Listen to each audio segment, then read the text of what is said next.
They were the third hottest fad of the late 2000s, right after crashing the housing market and Justin Bieber, a phenomenon that would sweep the nation and capture the hearts and minds of the global youth and Sarah Jessica Parker.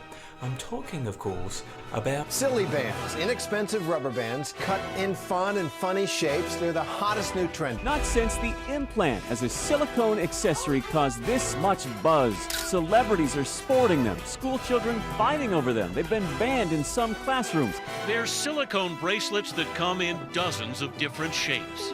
French fries, a dolphin rock. Across the country, a new arms race is on.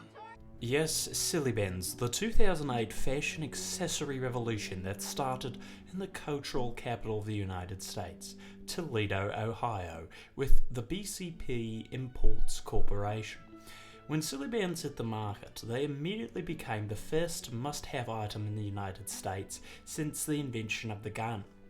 By 2010, the Silly Bandz were at the height of their power, being sold in 8,000 stores across the US, and production was starting to go global. But I'm not here to talk about the undisputed success of the Silly Band industry. I'm here to discuss the social and economic implications of Silly Bandz in that time period.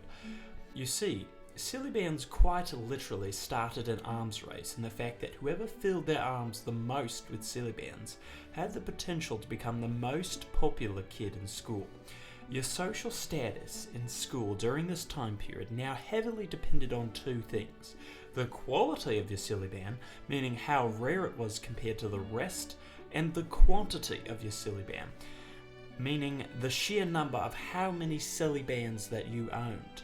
One could easily become a household name during the Silly Band era at the expense of cutting off their arm circulation, which was well worth it in my opinion. The explosion of their popularity led to full-blown Silly Band trading systems where students would trade Silly Bands to each other based on colour, scarcity, and overall likability. To not own Silly Bands in this time period was a one-way ticket to you being ostracised by your peers. But what happened to Silly Bandz, and why are they no longer a prominent part of American culture? Well, this brings us to the nostalgic history phrase of the day: government overreach.